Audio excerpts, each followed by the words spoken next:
반갑습니다. 모두 한 주 잘 보내셨습니까? 오늘은 또 이렇게 1층에 올라와서 함께 예배를 드립니다.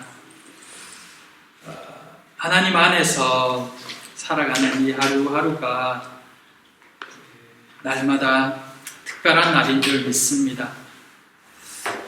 그러고 보니 어느새 오늘도 오늘이 8월 마지막째 주일이죠. 어느덧 여름도 다 지나가고 가을의 문턱에 이르렀습니다. 날씨가 서늘해지다 보니까 문득 한 해가 다 끝나가는구나 하는 생각이 들게 됩니다. 아직 4개월이나 더 남았는데 말입니다. 날씨가 좋을 때는 시간이 가는 것에 대해서 잘 느끼지 못했는데 날이 추워지니까 또 겨울이 생각나고 그러다 보니까 또 한 해의 끝이 생각나게 되는 것 같습니다. 시간이라는 것이 사람이 어떻게 느끼고 또 어떤 생각과 감정을 가지고 있느냐에 따라서 다르게도 느껴지는구나 라는 걸 문득 또한 생각해 보게 되는 그런 느낌이었던 것 같습니다. 하지만 9월은 새 학기의 시작입니다. 특히 유럽이나 이쪽은 9월에 학기가 시작하죠. 그러니까 새로운 출발이 기다리고 있는 것입니다. 우리도 새롭게 이 가을을 맞이했으면 좋겠습니다. 새 마음으로 또 이 시원하고 선선한 때 또 하나님과 가까워지고 또 말씀을 더 가까이 하는 믿음에도 새로운 바람이 부는 그런 이 가을이 되기를 소망해 봅니다. 오늘 말씀은 지난 시간에 이어서 십계명의 뒷부분을 함께 나누고자 합니다. 처음 십계명을 다룰 때에는 한 시간에 전체를 다 다룰 생각이었는데 말씀을 하나하나 살피다 보니까 어느새 세 번째 시간이 되었습니다. 이 짧은 구절 안에 우리들이 생각해야 될 것이 참 많다는 것을 새삼 느끼게 됩니다. 오늘 이 시간에도 십계명 이 뒷부분의 말씀을 함께 생각해 보면서 하나님이 우리에게 주시는 그리스도인의 삶에 대해서 또한 함께 묵상해 보는 이 시간 되기를 바랍니다. 첫째, 나도 도둑이었구나. 십계명의 8번째 계명은 도둑질하지 말라입니다. 도둑질이 나쁘다는 것은 세상 누구나 아는 이야기입니다. 그래서 어릴 적부터 남의 것을 도둑질해서는 안 된다라는 이야기들을 아마 학교에서나 또는 가정에서나 여기저기에서 많이 들어보셨을 것입니다.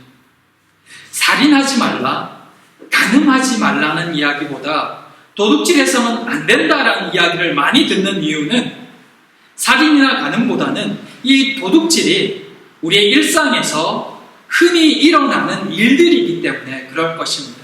어디에 여행 가도 도둑 조심해라는 이야기를 많이 듣죠. 그만큼 우리와 가깝다는 이야기이고 또 한편으로는 마음만 먹으면 쉽게 저지를 수 있는 죄 중에 하나가 이 도둑질이기 때문에 그렇기도 합니다. 물론 도둑질하면 이 성도들에게는 나와는 별로 상관이 없는데 라는 생각을 할 수도 있습니다. 하지만 이 성경이 말하는 도둑질은 우리에게 또 다른 생각들을 던져줍니다. 사실 성경에도 도둑의 예는, 도둑질하는 예는 생각보다 꽤 많습니다.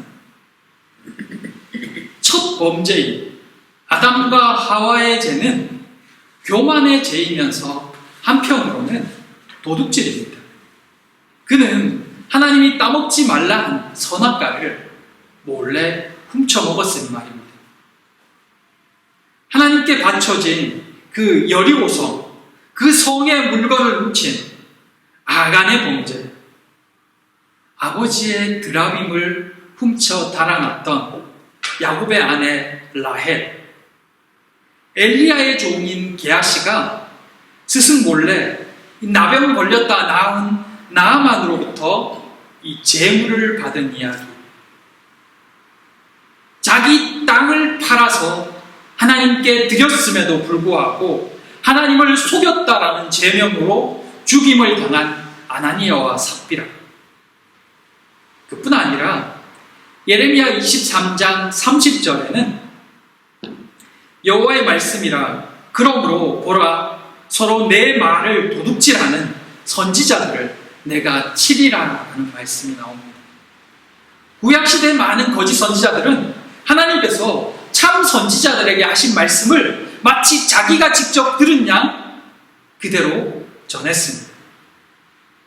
또한 그뿐만 아니라 하나님께 듣지 못했음에도 불구하고 하나님께 받은 말씀이 있냐? 그렇게 자기의 말을 전하기도 했습니다. 하나님은 그들을 하나님의 말씀을 도둑질했다라고 말씀합니다. 또한 사무엘하 15장 6절에는 이스라엘 무리 중에 왕께 재판을 청하러 오는 자마다 압살롬의 행함이 이와 같아서 이스라엘 사람의 마음을 압살롬이 훔쳤느니라 하는 말씀이 있습니다. 압살롬은 다윗의 아들이죠. 근데 그는 이 다윗 왕에게 송사나 또는 재판을 받으러 올라오는 사람들을 성문 앞에서 기다렸다가 먼저 만납니다. 그리고는 그들에게 너희의 사정은 알겠는데 다윗 왕이 너희들의 재판을 들을 사람을 세우지 않았다라고 이야기하며 나에게 이야기하라고 합니다. 그래서 자기가 듣고 그들을 재판해 줍니다. 그래서 백성들의 환심을 얻은 것이죠. 왕에게 행해야 될 백성들의 마음을 훔친 것입니다. 말라기 3장 8절엔 잘 아는 이런 말씀도 있습니다. 사람이 어찌 하나님의 것을 도둑질하느냐? 그러나 너희는 나의 것을 도둑질하고도 말하기를 우리가 어떻게 주의 것을 도둑질하였나이까 하도다. 이는 곧 11조와 봉헌물이라. 예수님의 제자 중에도 도둑이 있었습니다. 요한복음 12장 4절에서 6절. 제자 중 하나로서 예수를 잡아줄 가롯 유다가 말하되 이 향유를 어찌하여 300데나리온에 팔아 가난한 자들에게 주지 아니하였느냐 하니 이렇게 말하면 가난한 자들을 생각함이 아니요 그는 도둑이라 돈깨를 맞고 거기 넣은 것을 훔쳐가미러라. 예수의 제자 중에도 도둑질하는 자가 있었습니다. 성경에 보면 이처럼 도둑의 이야기가 가득합니다. 어떤 도둑질은 배에서 4배 또는 5배를 갚으라 했고 또 어떤 도둑질은 나병이 걸리게 했고 더 심각한 도둑질은 그들의 생명으로 그 죄값을 치르게 하셨습니다. 나와는 상관없는 일이야라고 생각하기 쉽지만 실제로 성경이 말하고 있는 이 도둑질의 범인은 우리에게도 때로는 찔림을 주고 우리의 삶을 돌아보게 하는 결코 가볍지 않은 말씀이라는 것을 생각하게 합니다. 더구나 이 도둑질하라는 말씀, 도둑질하지 말라라는 이 말씀이 믿지 않는 자들이 아니라 바로 믿는 자들, 하나님의 백성들에게 주어지고 있다는 것 자체가 이미 이 문제를 하나님이 심각하게 생각하신다는 그 반증이기도 합니다. 또한 이 도둑질의 죄가 정말 심각한 이유는 이 도둑질이 탐심에서 비롯한 것이기도 하지만 또 한편으로는 남의 것을 도둑질한다는 것은 내가 남의 것을 탐한다는 것이고 한편으로는 내게 부족하다 함이 있다는 것입니다. 내게 있는 것이 충분하지 않다는 것입니다. 그 말은 하나님이 지금 내게 주신 것이 충분하지 않다는 의미가 되는 것이고, 그것은 하나님이 우리 인생의 주인이시고 내게 모든 것을 채워주신다는 것을 온전히 믿지 못한 행위라는 것에 있습니다. 도둑질한다는 것은 곧 하나님이 우리의 삶을 다 책임져 주지 못할 것이라는 불신의 마음이 내포되어져 있는 것입니다. 그래서 훔치는 것입니다. 내가 충분하지 않다고 생각하기 때문에 그것이 사람의 것이다 또는 하나님의 것이란 말입니다. 이 도둑질하지 말라는 계명을 심각하게 들어야 합니다. 그리고 혹시 하나님의 것을 훔친 적은 없는지, 또는 이웃의 것을 훔친 적은 없는지, 아니면 하나님께서 내게 주신 것을 이 아나니아와 삽비라처럼 다시 훔치고 있는 것은 아닌지 살펴야 합니다. 그렇게 도둑질하지 않는 우리가 되어야 합니다. 바라기는 하나님 안에서 우리 자신을 돌아보고 하나님의 것을 하나님의 것으로, 또한 내게 주신 것을 감사하고 받아 누릴 수 있는 그렇게 하나님 앞에 서가는 모두가 되기를 소망합니다. 9번째 계명은 내 이웃에 대하여 거짓 증거하지 말라라는 말씀입니다. 거짓 증거는 쉽게 표현하면 위증죄이죠. 위증이라 하니까 우리와는 별로 상관없는 것처럼 느껴지지만, 쉽게 표현하면 이 위증도 거짓말 중에 한 부류입니다. 즉, 거짓말 중에 구체적인 사례 하나가 바로 이 거짓 증거인 것입니다. 사실 돌아보면 거짓말은 도둑질보다 우리에게 더 가까운 죄입니다. 세상 살면서 거짓말하지 않고 살아가는 사람은 아무도 없다라고 말할 수 있을 만큼 사람들은 모두 거짓말에 익숙합니다.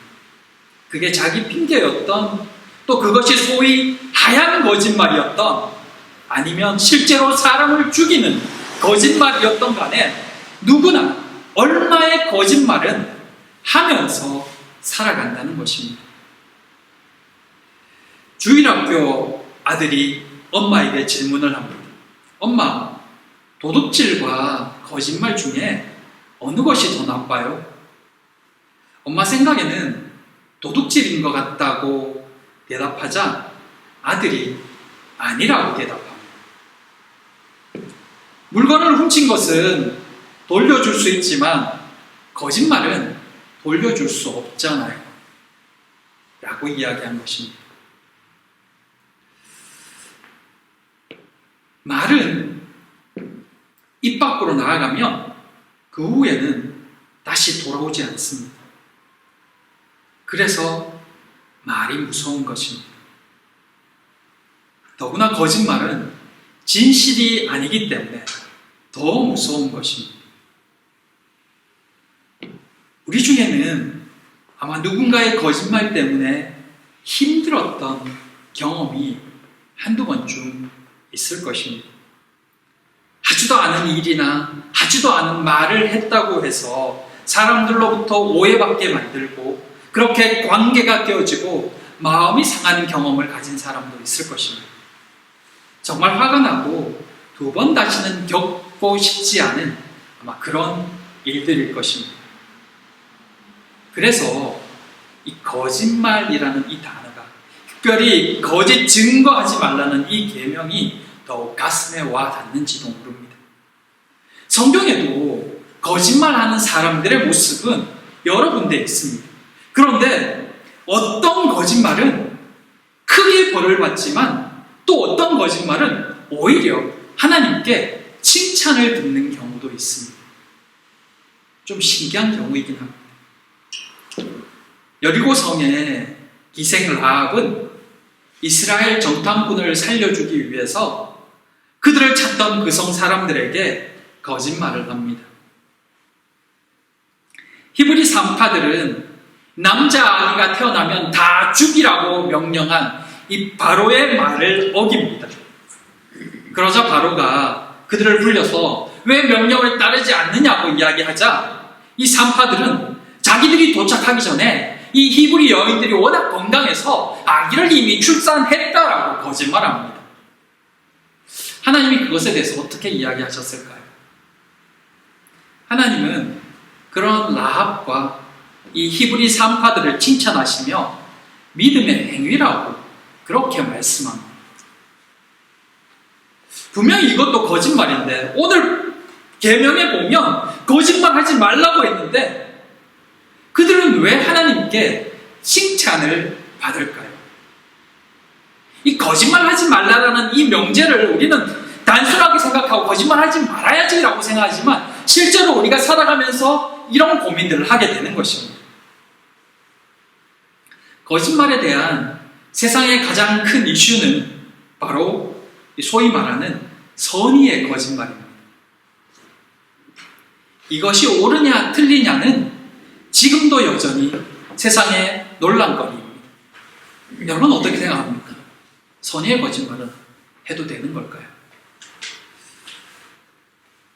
선의로 하는 거짓말은 괜찮다라는 의견과 그래도 그것은 거짓말이다라는 의견이 팽팽합니다. 앞에서 예를 들었던 이 성경에서도 소위 느끼기에 따라서는 선의의 거짓말이라고 하는 이런 이야기가 있었습니다. 더구나 그런 거짓말에 하나님은 칭찬을 하셨고요. 그렇다면 그런 거짓말은 괜찮은 것일까요? 여기에 우리가 분명히 알아야 될 전제가 하나 있습니다. 거짓의 아비가 사단이라는 것입니다. 그리고 우리는 완전하지 않다는 것입니다. 비록 우리의 의도가 선이라 할지라도 그 선이라는 것이 완전하지 않은 인간에게서 나오기 때문에 그 선의가 오히려 악한 행동과 악한 결과를 불러올 수도 있다는 것을 기억해야 된다는 뜻입니다. 단순하게 결론 내기는 어렵습니다. 하지만 하나님은 선이시며 거짓의 아비는 사단이라는 것. 앞서 예를 든 이 기생 라합과 히브리 산파의 경우는 사실 제6계명과 제9계명의 충돌처럼 느껴집니다. 제8계명이죠. 앞서 예를 든 기생 라합과 히브리 산파의 경우는 반드시 6계명의 살인하지 말라와 9계명의 거짓 증거하지 말라가 충돌이 되는데 만일 이들이 사실을 이야기한다면 하나님의 사람들이 죽임을 당합니다. 그것은 한 계명을 지키기 위해 한 계명을 어기는 것이에요. 그래서 어려운 것입니다. 그런데 그때 하나님은 그들을 칭찬하셨습니다. 그것은 하나님께서 거짓말을 옹호하신 것이 아니라 하나님의 선한 사람들을 살린 믿음의 결단을 칭찬하신 것입니다. 세상이 말하는 선의의 거짓말, 그 기준은 사람입니다. 그것은 사람의 판단과 생각을 따른 것입니다. 그러기에 그것은 선한 결과를 가져올 수도 있고 틀린 결과를 가져올 수도 있습니다. 그래서 선의의 거짓말은 괜찮다라고 말하기가 어렵습니다. 그러나 계명을 지키는 것은 하나님이 주신 명령입니다. 하나님의 기준을 따르는 것은 선한 것입니다. 그러기에 이 생명과 관련된 이 행위에는 칭찬이 따르는 것입니다. 혼란스러울 수도 있겠죠. 하지만 하나님 앞에서 하나님의 뜻을 따르는 것을 하나님은 기뻐하신다는 것입니다. 더구나 오늘 말씀은 내 이웃에 대하여 거짓 증거하지 말라라고 표현합니다. 이것은 타인에 대하여 말로 행위로 해를 입히지 말라라는 뜻입니다. 이것을 단순히 거짓말하지 말라라고 받아들여서 불의한 목적을 가지고 부당한 요구를 하는 것까지도 응해야 된다는 뜻으로 받아들이지는 않아도 된다는 이야기를 하고 있는 것입니다. 불의한 목적을 가지고 남을 해하고자 하는 의도로 또 남을 해하기 위해서 우리에게 진실을 또는 사실을 강요할 때 그것을 듣는 것은 곧 남에게 해를 입히는 행위이기 때문에 그것은 하나님의 명령과 맞지 않다는 뜻입니다. 이 이야기가 다소 혼란스러울 수 있겠지만 그래서 하나님께서는 이 히브리 산파와 기생 라합의 행위를 칭찬하신 것입니다. 그들을 찾는 이들의 목적이 불의한 것이기 때문에 그 불의한 것에 나는 사실을 말해야 된다라고 해서 그것에 따를 필요가 없다는 것을 이야기하고 있는 것입니다. 하나님께서는 이 계명을 통해서 나의 이기적인 욕심과 시기심과 무지와 사랑이 없는 마음으로 타인을 향하여 거짓 증거하지 말라고 말씀합니다. 중상모략과 비방과 악담과 거짓 증거와 수군수군하는 것, 고의적인 과장과 왜곡, 불의한 아부와 침묵의 동조도 일종의 거짓말이자 거짓 증거입니다. 이것은 이웃을 해하는 행위입니다. 여호와께서 거짓 증거하지 말라는 이유도 여기에 있습니다. 네가 거짓말했느냐? 네가 거짓말하지 않았느냐? 그건 사실이야. 그건 거짓말이야. 단순히 이 논리로 말씀하는 것이 아니라 네가 지금 하고 있는 그 거짓말이 남을 해하는 것이냐 아니냐. 너는 사실이라고 말할지라도 그것이 남을 해하는 것이냐 아니냐. 그것이 더 큰 기준이 된다는 것입니다. 물론 하나님 안에서는 언어는 습관입니다. 그리고 그 언어는 우리 안에 있는 것이 입 밖으로 나오는 것입니다. 예수님은 우리 안에서 나오는 것이 우리를 더럽힌다고 말씀합니다. 우리 안에 어떤 것이 있는가가 우리의 입 밖으로 튀어나오고 그것이 우리의 습관이 되는 것입니다. 거짓 증거하지 말라는 말씀은 단순히 윤리적인 차원의 거짓말과 위증을 하지 마라라는 말씀이 아닙니다. 이것은 거짓말하게 되는 우리 마음의 동기가 어떤지를 살펴서 그 근본적인 그 죄악을 제거해 버릴 것을 말씀해 주신 것입니다. 네 마음 안에 어떤 동기로 그런 말을 하고 있느냐를 돌아본다는 것입니다.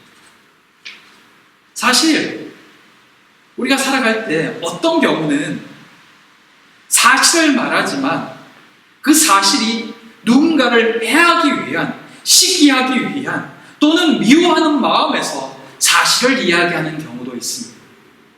그런데 그것조차 하나님은 거짓 증거의 하나라고 이야기합니다. 왜냐하면 그 동기는 남을 해하고자 하는 것에 있기 때문입니다. 이것을 기억해야 된다는 것입니다. 우리 안에 어떤 마음이 도사리고 있는지, 그래서 내가 어떤 마음으로 그런 말을 하고 행위를 하는지를 살펴야 합니다. 남을 해하고자 하는 마음은 하나님이 기뻐하시는 마음이 아닙니다. 우리 안에 그 마음을 제한으로 우리의 행위로 그 어떤 더러운 것도 나오지 않기를 소망합니다. 이웃을 해하는 자가 우리 가운데 없기를 바랍니다. 둘째, 탐하는 마음이 죄악의 뿌리입니다. 10계명의 이 마지막 10번째 계명은 내 이웃의 집을 탐내지 말라입니다. 탐내지 말아야 할 것에는 내 이웃의 아내와 남종, 여종, 소, 나귀를 비롯해서 이웃의 모든 소유가 포함됩니다. 한마디로 남의 것은 아무것도 네 것이 아니다라고 말씀하는 것입니다. 아예 생각조차 하지 말라는 뜻입니다. 이 명령은 얼핏 보면 이 8계명 도둑질 하지 말라는 명령과 비슷해 보입니다. 하지만 이 10번째 계명은 6번째부터 9번째까지의 계명을 모두 포함하는 기초가 되는, 뿌리가 되는 계명입니다.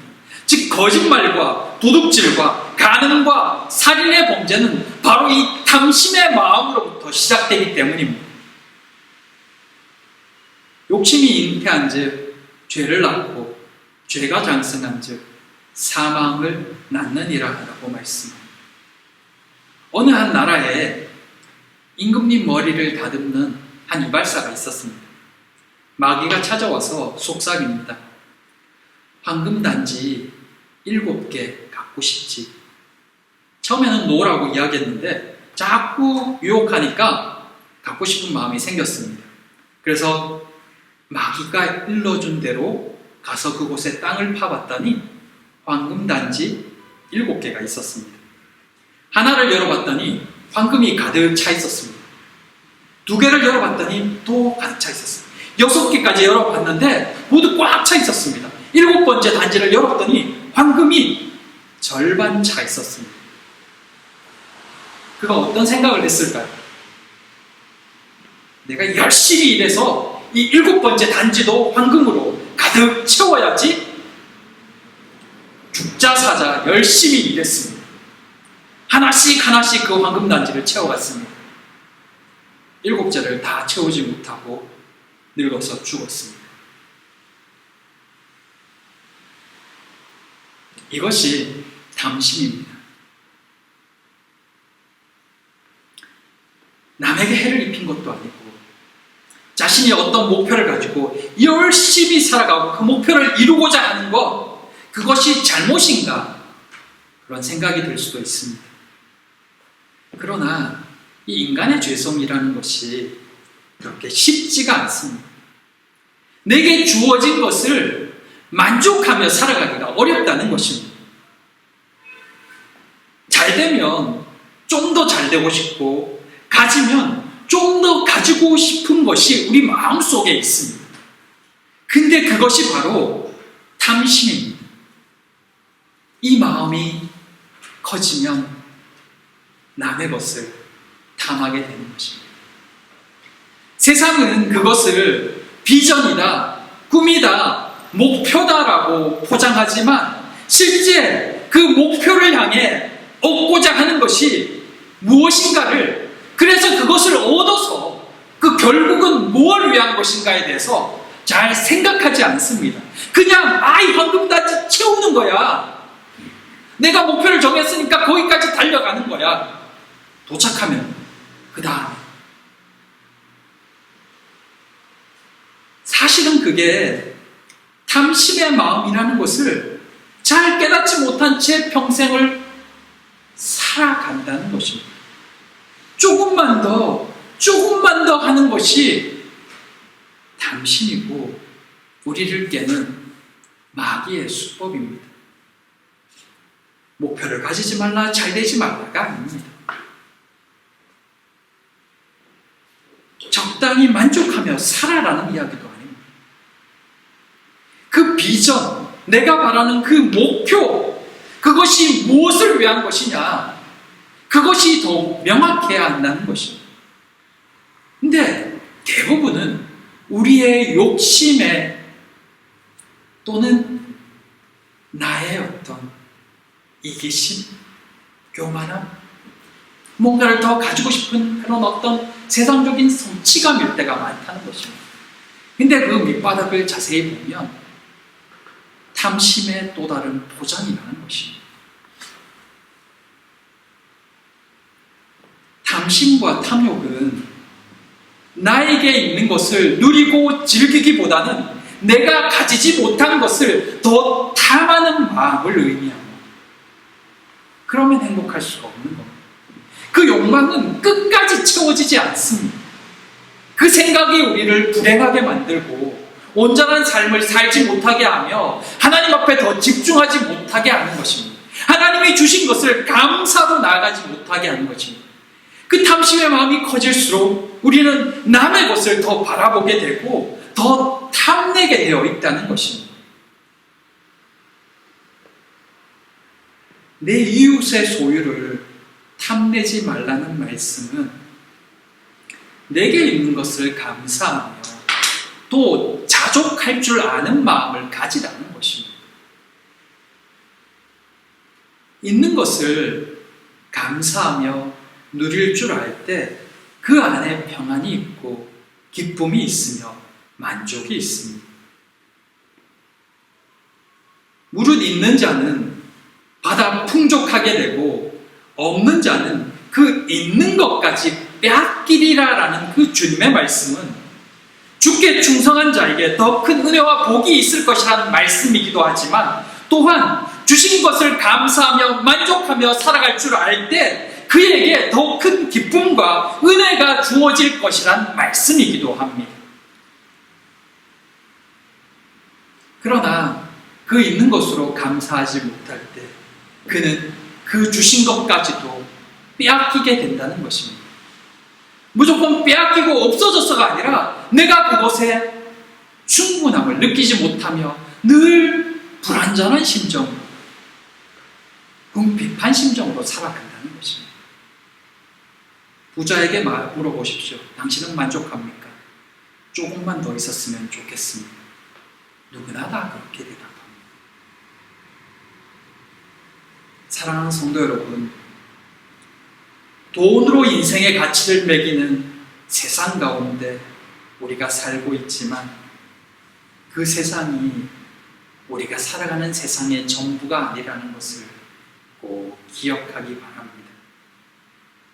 주신 은혜에 감사하며 오늘을 살아가는 모두가 되기를 바랍니다. 그때 하나님이 또 다른 꿈을 허락해 주실 것입니다. 세상을 바라보며 꾸는 꿈이 아니라 하나님 안에서 하나님이 주시는 꿈들을 꾸며 살아갔으면 좋겠습니다. 그때는 달려가는 그 길도 행복할 수 있습니다. 감사하며 만족하며 달려갈 수 있습니다. 그런 은혜가 모두에게 주어졌으면 좋겠습니다. 십계명의 두 번째 돌판에 기록된 명령, 부모를 공경하라, 살인하지 말라, 간음하지 말라, 도둑질하지 말라, 이웃에 대해 거짓 증거하지 말라, 이웃의 소유를 탐내지 말라는 말씀. 이 모든 것을 통틀어서 성경은 이것을 이웃사랑이라고 그렇게 말합니다. 그런데 그 이웃사랑은 사실 내게 있는 것을 만족히 여기며 살아가는 데서 출발한다는 것을 기억해야 합니다. 내게 있는 것을 감사히 여기며 살아갈 때 내 안에 탐심의 마음이 사라지고 탐심의 마음이 사라질 때 타인의 것을 타인의 것으로 존중하며 아껴준다는 것입니다. 그 가운데 참된 이웃사랑이 시작되는 것입니다. 남의 것도 내 것처럼 아껴줄 줄 알고 존중해 주게 된다는 것입니다. 하나님 사랑과 이웃 사랑의 이 계명을 우리가 기억하고 잘 지킴으로 더욱 온전한 그리스도인의 삶을, 그렇게 감사와 행복한 삶을 살아가는 우리 모든 평안의 식구들 되기를 진심으로 소망하고 기도합니다. 기도하겠습니다.